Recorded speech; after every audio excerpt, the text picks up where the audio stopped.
You are Locked On Texans Postcast, part of Locked On Sports Houston on the Locked On Podcast Network. Your team every day. I tweeted it a few minutes ago before we started this show that these wins are stressing me out. But they are stressing me out. But you know what? That's okay, because wins are wins in the NFL, and the Texans are now 4-1. And we have plenty to talk about from today's football game, and we're going to get through all of it here on the Texans Postcast. Hello and welcome. I am Michael Connor. He is former Texans lineman Wade Smith. Wade, you have a winning record. We have a winning record together now. I mean, we had one after last week. And, you know, it continues to roll, but my goodness, it was truly a tale of two halves. They looked unbelievable in the first half. They did probably leave some points on the field in the first half. But in the second half, penalties popped back up, some turnovers in the fourth quarter. Defense did its thing all day. They made Josh Allen's life miserable all day long, but they found a way. Can't be too mad, I guess. You can't be too mad, and that was the biggest win of the year against the best opponent that they've seen so far this year. Like you said, they looked dominant in the first half in a lot of ways. Moved the ball pretty well offensively. The bomb that CJ threw to Nico just looked easy. It was effortless. Great protection on that play. They ran the ball well early on. You saw Cam Akers with a couple of really good runs. Dare Gunwale made a big play on third down on that initial touchdown drive. And there were other opportunities for the Texans to kind of pull away with it in the first half. But I tell you what, the third quarter, it was night and day. What you saw in the first half of the game, the defense swarm and all that type of stuff, we reverted back to what you saw in the last few weeks with the costly penalties. And it made the game a lot closer than it actually was trending to be. But saying all that, it doesn't really matter because you played a big-time opponent. You stepped up and got the dub. You're 4-1, and you couldn't feel any better about yourself if you're a Houston Texans fan. Yeah, you mentioned the penalties being the big difference there. So if you look at our graphics here, I write less penalties. Technically, it was less penalties. And when I wrote this graphic, it was like middle of the third quarter. And I was like, they're not going to get anywhere close. They ended up with 7 after 12 last week. That was definitely a lot of penalties. But that's okay. Again, they found their way. We could talk, I guess, a little bit about some of the negative stuff as we move. Because, I mean, there's always going to be some negative things throughout a football game. You're never going to be completely positive the whole time out. But the positive today, I want to mention, like, what they did to Josh Allen. It's like, it's like they really game planned to expose some weaknesses of Josh Allen's game, which is make him move around a little bit, make him keep a guy on him, and then make him make decisions that are difficult, not allow him to run. Yeah, man. Josh Allen started reverting back to the guy that came here, I think it was in 2019, that was throwing the game away. He almost had a fumble out of bounds. Well, he actually stepped out of bounds before he fumbled. That saved him because the Texans would have recovered that in the first half. Josh Allen had a lot of pressure on him. He got hit a bunch of times. D'Amico said it at halftime. He was really happy with how the defense was swarming. And like I said, Josh Allen, he looked pedestrian. He didn't look anything like the guy that you thought might be an MVP candidate, especially after the first few weeks of the season. And so you got to give a lot of credit to the Texans defense, to the play calling by D'Amico. And sometimes they was dialing up those blitzes and getting some pressure there.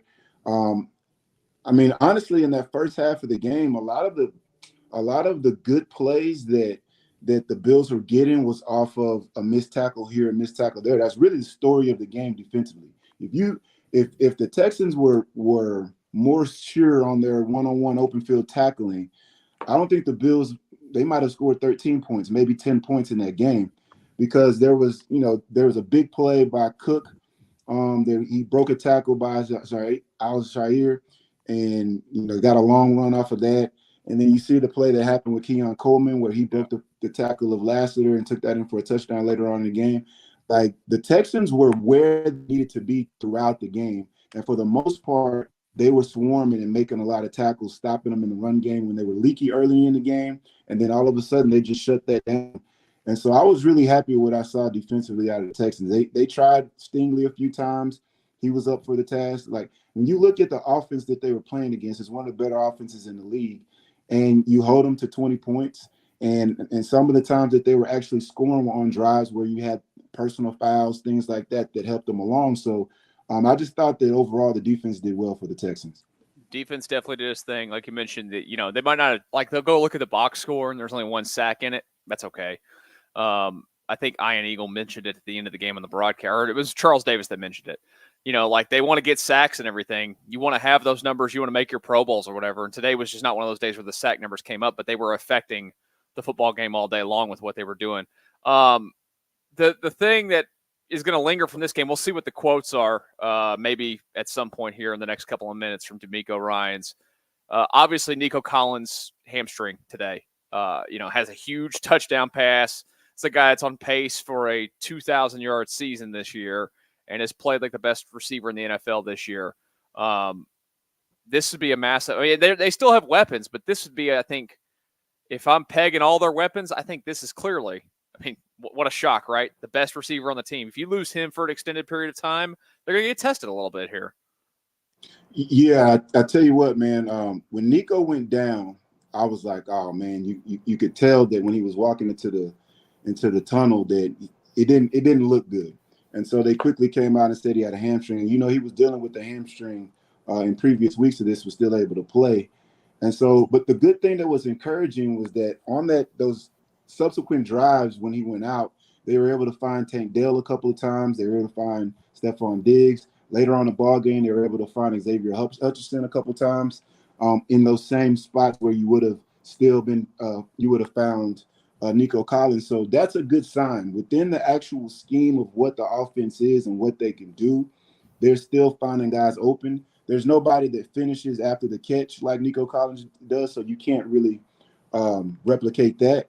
But they were still able to be productive in the passing game when Nico went out. But that's a guy that you hope that, like, okay, it's one of those hamstrings that might be, a couple weeks, and as opposed to one of those hamstrings that lingers for a long period of time. So would I be surprised if he's not available next week against the Patriots? I wouldn't be surprised, but I don't think it's the time to rush. Right now, the Texans are in a good spot. You're 4-1. You look at what the division looks like. They got some help in the division today, by the way. Did Jacksonville end up beating the Colts? Jacksonville ended up beating the Colts, so the Texans' lead in the division gets a little bit bigger. Right. So, just keeping all those things in mind, you want to make sure you got Nico for the long term. So it'll be interesting to see how long it takes for him to come back for him. These guys are young these days, and Bionic, for all we know, he might be back next week. But regardless of all that, Nico Collins has had an excellent first 5 games of the season. He's leading the league. When he comes back, if he misses a couple of games, he still might be leading the league in receiving. And so just hopefully, if he does miss time, it's not for a long period at all. Yeah, we do talk about the tale of two halves or whatever, offensively. How much of that do you think was simply that they lost Nico Collins? I think it's obviously huge because we've talked about it before. You don't want to call him like your safety net or your crutch or anything, but like it always feels like when they need the biggest plays, that's obviously the guy that they go to first. Yeah, I think it had an effect, but the things that really bothered me and what bothered the Texans was, unforced errors where you're having penalties, where personal fouls. Those are the things that kind of made it the tale of two halves. When you look at what happened in the third quarter, the Texans were able to move the ball some, but they also had penalties. They had penalties where you had Dare Ogunbowale had a long run that got called back because of a holding call on Mason. Like, there was different things that happened that when Nico wasn't in the game, the Texans were moving the ball and making productive plays, but penalties were costing them. So I think what losing Nico means is that your margin for error it shrinks, and so you have to definitely play a cleaner ball game, and you can't have those unforced errors as far as penalties like they've had over the past few weeks. They've not had unforced errors from one guy specifically. We'll talk about him here in just a second on the Locked On Texans Postcast. With Robinhood Gold, you don't need a silver spoon to eat up the financial favors of the 1%. Robinhood Gold allows others to get the rates and perks usually reserved for the high society. Now, the resourceful individual with Robinhood Gold can earn the very liberal rate of 4.5% APY on uninvested cash, receive unlimited 1% deposit bonuses, and be rewarded with a handsome 3% retirement boost on an IRA account. Robinhood Gold provides the privileges of a high net worth of any net worth. These generous benefits are available now for only $5 a month. The new gold standard is here with Robinhood Gold. Sign up at robinhood.com/gold. Terms apply. For product-specific disclosures, visit robinhood.com/gold. Investing involves risk. Rates may change. Gold membership is offered by Robinhood Gold LLC. One more quick message before we get back to our discussion on the Texans' win over the Buffalo Bills. I'll remind you guys about PrizePicks. If you're not playing PrizePicks right now, what are you doing? You need to get in on the action where you're picking players more or less every single time out there and trying to get yourself some wins, just like the football team here in the city just did. Of course, you will have a great time by doing this by downloading the app today and using code Locked On MLB to get $50 instantly after you play your first $5 lineup. Again, that's code Locked On NFL when you download the PrizePicks app. Do it right now. I'm telling you, you're going to have a great time. PrizePicks, run your game. It is the Locked On Texans Postcast. I'm Michael Connor. He is former Texans lineman Wade Smith, coming to us from a state where he may or may not yell because of other that is going on. And we're going to get him back to his sporting event here soon. Wade, we have not given any love today to maybe the true MVP of the team so far this season, Ka'imi Fairbairn. Again. Hey, man. Again. What a I mean, I know that Justin Tucker is been on the pedestal as the default best kicker in football for years now. We got to have a discussion here. I think the best kicker in football sits in the city of Houston because he has, what has he missed? 1 field goal this year, 3 of 3 again today, and he hits a 59-yarder to win the game. I mean, he has been unbelievable all season long. He is 6 of 7 from 50 plus and 8 of 9 on the year. That's a huge number. 6 of 7 from 50 plus. Ka'imi I would argue that he should be special teams player of the week again this week. He already got it earlier this year. I wouldn't be surprised if he got it again this year. You hit a clutch field goal to win the game. I think he hit 2 other field goals today. Ka'imi he's been big time, man. He's been somebody that's very reliable. Anytime you have a kicker and you can put the term reliable right after them, it helps you sleep better at night, whether you're a Texans fan, if you're the head coach of the Houston Texans, if you have any kind of affiliation with the Houston Texans, if you have a kicker on your team that you feel like is reliable and can hit from 50 plus on a consistent basis, that's a weapon that a lot of other teams don't have. And the Texans have been able to use that to their advantage this year. And he's been the reason, the catalyst behind a couple of their wins. And so today was no different. I'm very happy for him. I'm very happy for the fact that he got signed to another extension. And so the Texans have him under lock and key for the next few years. And I'm sure he's going to if he keeps playing like this, they're going to re-up him again in the near future. I mean, it's a weapon that the Texans have utilized. And you just got to hope that he continue to do that going forward. You know, with kickers, you knock on wood with kickers because you never know what you're going to get. But that's not how you feel about Ka'imi. You feel like, you know what, this dude is going to make it happen. And before that last drive of the game, I said to myself, CJ is going to figure out a way to get down here and win the game. And they end up getting stopped and having to punt the ball. You had that penalty and had to punt the ball. For some reason, the Bills decided to be unsmart and throw the ball 3 times, and I'm very thankful for that. That's what I was about to ask you. Once that happened, I said to myself, Ka'imi's going to win this game in regulation. And sure enough, Ka'imi won the game in regulation. So thank you for the Buffalo Bills for being the Buffalo Bills when it comes to visiting Houston. They haven't won in Houston since I think I saw it was 2006 or something like that. J.P. Lossman was the quarterback back then. Shout out to Tulane. I think that's where he went to college, if I'm remembering right. That was the last time the Bills have come to Houston and won a game. So they're just continuing that string I guess it's 5 straight now that they lost in Houston, and they pretty much gifted us that one. So I'm very appreciative to that. Yeah, not mad about it at all. I was wondering the same thing. Like, as they're going down there making that decision, it's like, okay, you have no timeouts, and you're going to try to throw the ball 3 times from inside your 5. Like, well, what are you doing here?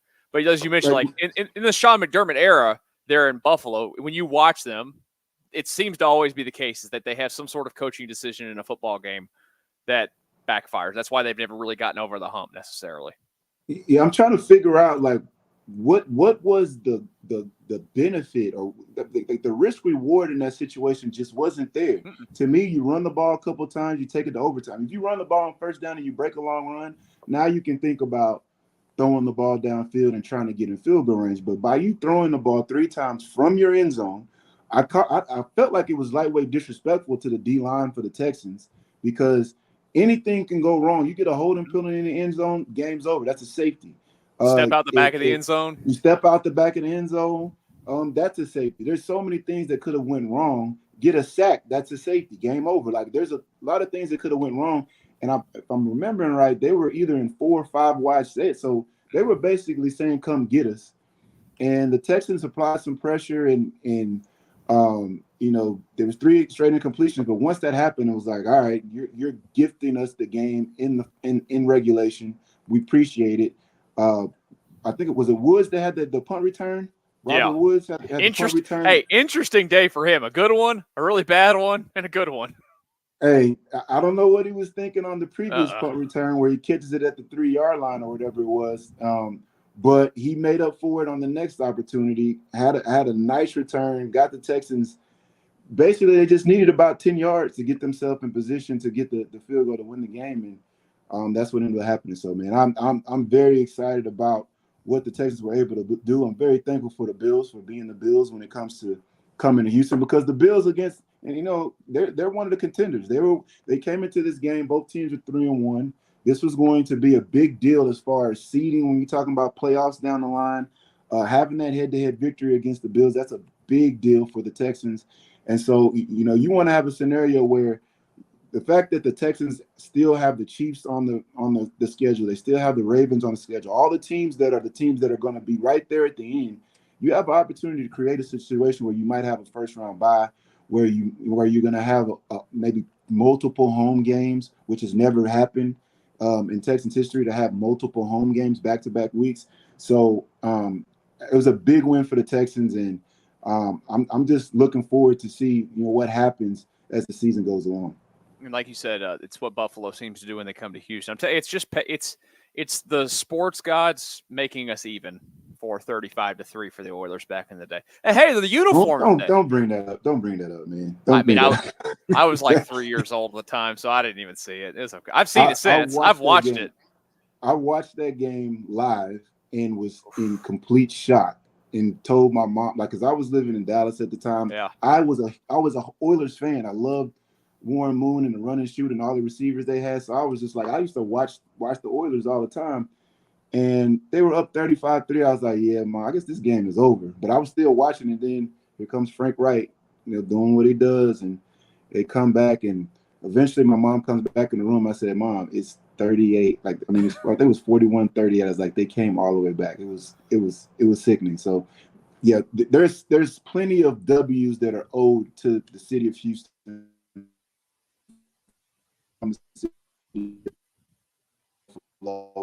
And I would that merit off up there. Yeah, and yeah, like I said, the uniforms looked good today with the Houston blue in it. I loved to see that. They looked to me. I didn't love the logo. I didn't love the logo initially, but now that I see it on the helmet on the field, I like it. I think they did a good job. Listen, I think man, they nailed did a the great job uniforms with that. And then guess what? I got random people texting me during the game. Hey man, those uniforms look good. I'm at a volleyball match watching the games. I got random people texting me like Texans jerseys look good, man. And I was like I try to tell people, man, these do a great job with that. Days is right my favorite. It's good. Hey, you look good, you feel good, you play good. That's exactly, I guess, what the Texans' end result was today. Let's get through a little bit more of this game. We'll take a little bit of a look at the next one coming up for the Texans as well, as they will take on the Patriots. We'll do that as we continue here on the Locked On Texans Postcast. All right, FanDuel. If you're a fan of getting big returns on your football wagering, well, FanDuel is the spot for you. Texans were a slight favorite today. So those of you that cashed in on the Texans, congratulations, because they did cover the 1.5-point spread. NFL fans, you can start the season with a big return on FanDuel, America's #1 sports book. When you get a hunch in the middle of the game, you can check out the latest stats, view live play-by-play, and so much more on the same page where you place your bets. You'll get started with $200 in bonus bets guaranteed when you place your first $5 bet. Go to FanDuel.com. That's FanDuel.com.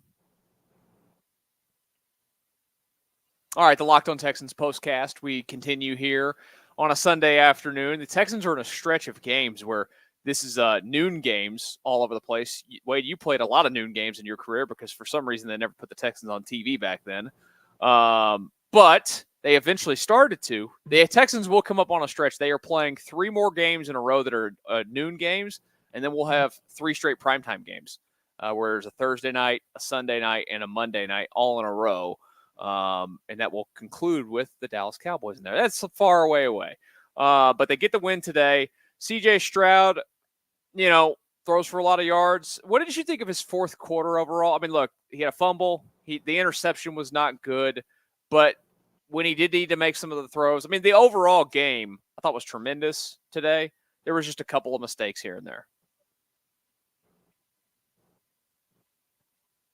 He started off the game, I think it was 9 for 9. It might have been more than that. And his first incompletion was like late with like a minute and some seconds on a play where he scrambles, breaks 2 tackles, throws the ball. The receiver should have caught that ball. It was on the money. That was the first incompletion. And, he was making play after play, whether it was with his feet, whether it was on the money, accurate with the ball. But in the fourth quarter, towards the end, he had the interception, and then he had the fumble late, where it was like it was uncharacteristic. CJ is one of those guys that's really good about ball security. The fumble that he had, that was one of those things where he was in the pocket and he didn't protect the ball with 2 hands, and so it got knocked loose, running into the back of one of his linemen, and so that's stuff that you can't have. But after those things transpired, I thought that the defense did an excellent job of holding the Bills to a field goal on that drive where they had the fumble backed up. The score was 20-17 by the Texans at that time, and because the defense held up there in the bargain, the Bills ended up having to kick a field goal. And once that happened, I said to myself, CJ's going to have opportunities to make plays, and he's going to make the plays down the stretch that he needs to make. And so that ended up happening.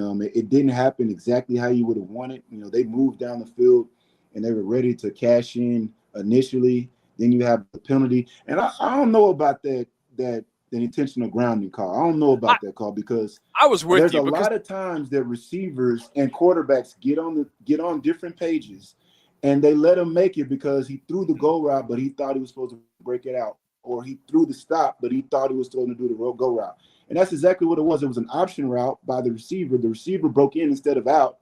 And so to me, it's rarely I've seen that happen to where they called that intentional grounding. The call went against the Texans, unfortunately for the Texans, but they were able to overcome that. Good job by the Texans putting the ball down there deep, and then holding Josh Allen to the 3 incompletions, and then now you have the opportunity to move the ball forward a few yards, get Ka'imi in his range, and then go ahead and pull out the W. But CJ was damn good for especially the first probably 3 quarters of the game. He was damn good. He had a couple of mistakes later on in the game, but like I said, when you got a guy like C.J. Stroud who's an elite quarterback, sometimes they're going to make mistakes. Sometimes you got to take the good with the bad. He's one of those type of guys that's going to, look at that film and critique himself harder than anybody else, and he's going to correct that stuff, and it won't be an issue going forward. Yeah, I'm glad you mentioned the intentional grounding because I thought the same thing. I mean, Dalton Schultz broke off the route. I mean, like, why are you penalizing? And really, I think what irked me about it is that they didn't call it initially. It was the Bills whining on the sideline. Yeah. And then they threw the flag. Like, that's not how we're supposed to officiate the game, technically. Am I wrong? But I guess what? Ball don't lie. The Bills politic to get that call, and then they messed around and made some dumb calls on their own, on their own volition, and gave the ball back to the Texans to where he had time to win it in regulation. I really thought that this game was going to overtime. When it was 20-20, and the Texans were driving, and they got that penalty, I said to myself, all right, they're going to punt it deep, and the Bills are going to run the ball a couple times. We're going to go to overtime, and now. Hopefully you win the coin toss. You can drive down there and score a touchdown and you chunk up the deuce. But fortunately for the Texans, the Bills got brighter ideals, and they wanted to try to press the issue and be aggressive, and it ended up costing them. All right, so this week coming up, they've got the Patriots at home. I this is where I'm going to test to see how far I can get Wade Smith, the former NFL player, to go. I'm going to say it's a guaranteed win. Now, I know that there's no guaranteed wins in the NFL, but this is the fan in me coming out. Right. I will say it. So you don't have to say it. If they were to lose this game, I will be very upset. This is a game that you look at, everything screams Texans. I know that Gerard Mayo and the staff there, they could do a good job of scheming something up to make life miserable on you. I mean, look, they won their first week, I believe, and they looked okay. And everybody's like, oh my goodness, the Patriots don't look too bad. But this is a game that, you mark down as a win. I think we all marked it down as a win when the season came along. You go out there and you play your game, you'll find a way to get it. New England lost again today, 15-10. Like, you should do okay against them. Well, one thing that I've learned is nothing in life is guaranteed, especially nothing in the NFL is guaranteed. But I'd be pissed if the Texans lost to the New England Patriots. This version of New England Patriots, I'd be hot. And so, you put it the right way at the end there. You'd be extremely disappointed. You'd be mad if they lost a game like this. This is a game where I want to see the Texans play 60 minutes of just clean football. To me, that's the number one goal. Because the first 30 minutes of this game, they were on their way. They were playing clean football. I think they only had one penalty in the first half. 0. Then in the second, or maybe they had no penalties in the first half, but then they had 6 or 7 in the second half. And so let's put 2 halves together of clean football.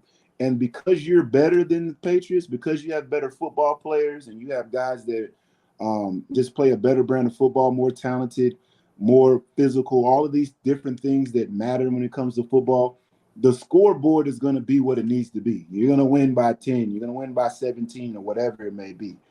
But that's just my thing. Let's play a clean football game. You saw what happened in the first half against the Bills. You played a clean game. You're up. What was the score? 20-3 or 17-3 at halftime? 17-3 at halftime. That's a clean game against a contender. Now you're playing against a team that is not that. I don't know what they are. I don't want to categorize them, but they ain't that. They're not contender. So I want to see you play a clean game against a team like that. And then now we can keep the heart palpitations to a minimum for all Texans fans, and you can just go out there and enjoy a dub by the Houston Texans. I think that in a perfect world, this is a game that you see Davis Mills play the fourth quarter, at least portions of it, because that would tell me that you've taken care of your business. We'll see what I mean, look, maybe New England comes out and decides that Drake May's got to play this week. I don't know. I mean, Brissett is a very solid guy that can get you some wins in this league, but when you don't have any talent, overall, huge talent for him, we all know that. I mean, you're not going to win. There's a reason why they scored 10 points today against the Dolphins. But yeah, I'm with you. I think that the realist in me knows that nothing's guaranteed. Trust me, I know it. There's nothing guaranteed here. Well, you and I think we were talking about a couple weeks ago, the game last year against the Jets. That was one of those that you looked at going in and said, oh, that's a guaranteed win. Hey, you're going to win that game. They didn't win. They didn't win that game. You are going on the road. You still have to respect that. Yeah. Hopefully there's not, no Easter out there and the winds are going 45, 55 mile per hour gust or anything like that. But even besides that, man, just put the ball down. Let's go. That's my thought process. When you're going up there to New England, go out there, play a clean ball game, play a physical ball game. Hopefully you get Mixon back next week. Hopefully, Nico, if he's out for that week, you still have a multitude of targets that the Texans can get the ball to. And that's going to keep some of those guys happier because Diggs is going to get more targets. Dale's going to get more targets. Schultz and those guys, Stover, all those guys are going to get more targets if Nico's not in there. And it'll give an opportunity for a guy like Zbiotics to make more plays like he did today. And we'll, of course, be right here after the game wraps up next week talking about it on the Locked On Texans Postcast. Wade, we'll let you get back to your screaming as a parent now. I'm going to go. I'm gonna go play basketball in the driveway with my nephews to celebrate the win. So, hope all of you out there watching. Thank you for watching today. Appreciate you. Hit the subscribe button if you haven't done that yet. We'll be back with you after the game next Sunday, right here on the Locked On Texans Postcast.